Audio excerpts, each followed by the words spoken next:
नमस्कार बच्चों। आज हम लागत एवं आगम के बारे में पढ़ेंगे। सबसे पहले हम ये देखेंगे कि लागत क्या है और आगम क्या है। लागत से ही समझ में आ रहा है कि जो हम खर्च करते हैं। आगम जो हम खर्च करने के बाद जो हमें प्राप्त होता है। जैसे कि लागत और आगम में एक फर्म कितनी मात्रा में वस्तु का उत्पादन करेगी और वस्तु की कीमत क्या होगी, अर्थात फर्म का संतुलन कहाँ पर होगा आदि बातों का निर्धारण हेतु उत्पादन लागत एवं आगम के बारे में जानकारी होना आवश्यक है। अब है उत्पादन लागत। उत्पादन लागत किसे कहते हैं? उत्पादन लागत की धारणा कीमत सिद्धांत को समझने के लिए एक आधारभूत सिद्धांत है। उत्पादन लागत का वितरण अल्पकाल एवं दीर्घकाल के दृष्टिकोण से किया जाता है। अल्पकाल और दीर्घकाल, अल्पकाल में यह होता है कि हमको उस पर सोचने के लिए समय बहुत कम होता है। दीर्घकाल में हमें उस पर सोचने के लिए बहुत अधिक समय प्राप्त होता है। अल्पकाल में लागत का विश्लेषण। अल्पकाल वह समय अवधि होती है जिसमें उत्पादन के कुछ साधनों जैसे श्रमिक, कच्चा माल, विद्युत शक्ति आदि को ही परिवर्तित किया जा सकता है और कुछ अन्य साधन जैसे प्लांट, भवन, मशीन आदि परिवर्तित करना संभव नहीं होता है। इस प्रकार अल्पकाल में उत्पादन के कुछ साधन स्थिर होते हैं और कुछ परिवर्तनशील होते हैं। अब कुल लागत किसी फर्म को उत्पादन की एक निश्चित मात्रा उत्पादित करने के लिए कुल व्यय करना पड़ता है, उसे फर्म की कुल लागत कहा जाता है। जैसे कि हम किसी भी चीज़ में यदि कुछ व्यय करेंगे या कुछ पूंजी लगाएंगे, वह हमारा कुल लागत होगा। उत्पादन समृद्धि के साथ साथ कुल लागतों में वृद्धि की जाती है और कुल लागत में सामान्यतः दो प्रकार की लागतें सम्मिलित की जाती हैं, स्थिर लागत और परिवर्तनशील लागत। स्थिर लागत वह है जिसे हम परिवर्तित नहीं कर सकते हैं, परिवर्तनशील लागत वह है जिसे हम परिवर्तित कर सकते हैं। स्थिर लागतें वह होती हैं, जैसे कि हमने अभी जो बताया कि कुछ साधन स्थिर साधनों के प्रयोग के लिए करने पड़ते हैं, जैसे कि साधनों से जैसे अल्पकाल में उत्पादन की मात्रा के साथ परिवर्तित करना संभव नहीं होता है, जैसे फर्म की स्थिर पूंजी या मशीन, भूमि इत्यादि। फिर परिवर्तनशील लागत, जिस तरह से हमने अभी बताया था कि जिनको हम परिवर्तित कर सकते हैं, परिवर्तनशील साधनों के प्रयोग में लाने के लिए करनी पड़ती है। जैसे परिवर्तनशील साधन वे होते हैं जो अल्पकाल में भी उत्पादन की मात्रा के साथ परिवर्तित किया जा सकता है। दूसरे शब्दों में हम ये कह सकते हैं कि परिवर्तनशील लागतें वे हैं जो उत्पादन में परिवर्तन होने पर परिवर्तित होती हैं। कच्चे माल की लागत, सामान्य श्रमिकों की मजदूरी इत्यादि लागतों में शामिल है। जैसे कि हमें उत्पादन बढ़ाना है, कच्चे माल की लागत बढ़ेगी, साथ ही साथ श्रमिक की मजदूरी भी बढ़ेगी और श्रमिक भी बढ़ेंगे। जिस तरह से कि अभी आगे हम उदाहरण व चित्र के द्वारा यह चीज़ें स्पष्ट हो जाएंगी। जिस तरह से आप देख रहे हैं, तालिका भी दिख रहा है, आपको चित्र भी दिख रहा है। तालिका से आप देखेंगे कि स्थिर लागत जो है वह 1000 है, तो परिवर्तित लागत 0 है, जिसको कि हमने पहले सूत्र में तुम लोगों ने देखा होगा कि स्थिर लागत प्लस परिवर्तनशील लागत और उसके बाद कुल लागत, मतलब उसको हम जब प्लस करेंगे तो हमें कुल लागत प्राप्त हो जाएगी। लेकिन दूसरे में हम देखेंगे कि उत्पादित इकाइयाँ 10 हैं, स्थिर लागत 1000 है और परिवर्तित लागत 500 है। इस तरह से प्लस करने पर हमारी लागत हो गई 1500। तो इस तरह से इसमें आप चित्र में देख रहे हैं कि स्थिर लागत पूरी स्थिर है, परिवर्तनशील लागत जो है वह परिवर्तित होती जा रही है और कुल लागत भी परिवर्तित होती जा रही है, क्योंकि हम यहाँ पर परिवर्तनशील लागत है जो लग रही है उसको हम प्लस करते हुए जा रहे हैं। अब चित्र में जिस तरह से आप देख रहे हैं कि स्थिर लागत में चित्र में जो FC दिखाया गया है, मतलब फिक्स कॉस्ट, तो वह स्थिर ही है, लेकिन परिवर्तित लागत से के जो रेखाएं हैं वह बढ़ती चली जा रही है। जैसे कि चित्र में FC रेखा दिखाया गया है जो OX अक्ष समांतर है और FC रेखा समांतर रेखा यह प्रकट करता है कि उत्पादन में कुछ भी होने पर स्थिर लागत निश्चित रहती है और उत्पादन की मात्रा घटने बढ़ने पर भी स्थिर ही बनी रहती है। और VC रेखा परिवर्तनशील लागत को दर्शाती है, जिसको कि आप देख रहे हैं कि वह ऊपर उठती हुई दिख रही है और शून्य होने पर भी वह शून्य हो जाती है, और लेकिन टोटल कॉस्ट की कुल लागत रेखा जो है वह लागत परिवर्तनशील लागतों का योग दर्शाती हुई वह भी बढ़ती हुई चली जाती है। जैसे चित्र में बाई से दाई और उठती हुई TC रेखा भी इसी तथ्य को प्रकट करती है। जिस तरह से परिवर्तनशील लागत बढ़ते हैं वैसे ही टोटल कॉस्ट या कुल लागत भी बढ़ता चला जाता है, सिर्फ स्थिर लागत ही स्थिर रहता है।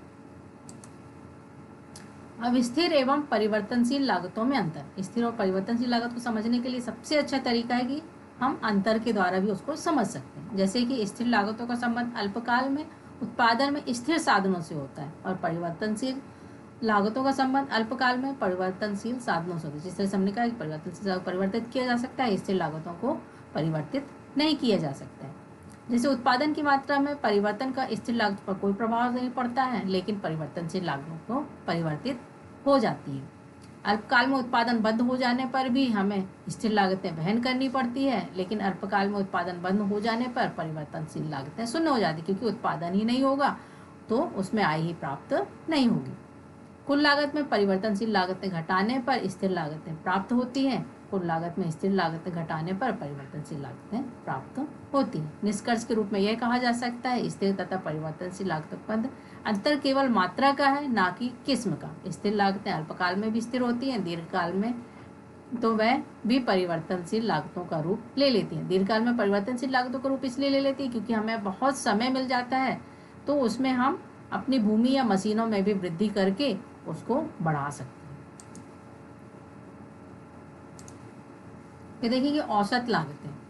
अल्पकाल में औसत लागतें 3 प्रकार की होती हैं: औसत स्थिर लागत, औसत परिवर्तनशील लागत, औसत कुल लागत। औसत क्या है? एवरेज कॉस्ट, मतलब जो हम सोचते हैं कि कम से कम इतना हम खर्च कर सकते हैं। हम जब कोई भी कार्य करते हैं तो हम एक औसत स्थिर एक सीमा बना लेते हैं कि हम कम से कम इतना करेंगे, तो उसमें कम या ज़्यादा हो सकता है। जैसे कि औसत स्थिर लागत प्राप्त करने के लिए कुल स्थिर लागत बटे उत्पादित मात्रा का जब हम भाग देंगे तो हमें औसत स्थिर लागत की प्राप्ति हो जाएगी। जिस तरह से तुम लोग तालिका में भी देख रहे हो कि उत्पादन की इकाइयाँ जो है वह 0 है, यहाँ स्थिर लागत जो 1000 है वह तो स्थिर है ही है। औसत स्थिर लागत का हम प्राप्त करने के लिए जिस तरह से ऊपर सूत्र दिया हो उसके आधार पर हम उसको प्राप्त कर सकते हैं। इससे स्पष्ट है कि उत्पादन बढ़ाने पर औसत स्थिर लागत कम होती जा रही है। इसका प्रमुख कारण यह है कि उत्पादन बढ़ने पर कुल स्थिर लागत अधिकाधिक इकाइयों में बंटने लगती है।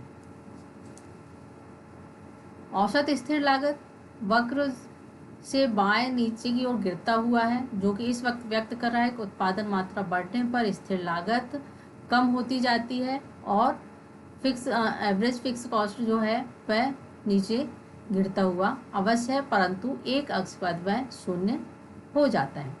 फिर औसत परिवर्तनशील लागत। औसत परिवर्तनशील लागत जो कि हम कुछ चीज़ों को परिवर्तित कर सकते हैं, उसको प्राप्त करने के लिए संक्षेप में हम कह सकते हैं कि परिवर्तनशील लागत बराबर कुल परिवर्तनशील लागत बटे उत्पादित मात्रा का हम भाग देंगे तो हमें औसत परिवर्तनशील लागत प्राप्त हो जाएगा। तालिका से इसे हम और समझ सकते हैं, जिसमें कि उत्पादन इकाइयाँ बढ़ती जा रही हैं, परिवर्तनशील लागत भी चेंज होता जा रहा है क्योंकि उसमें लागत बढ़ता हुआ चला जा रहा है। औसत परिवर्तनशील लागत को हम जिस तरह से सूत्र दिया हुआ उसके आधार पर हम प्राप्त कर सकते हैं।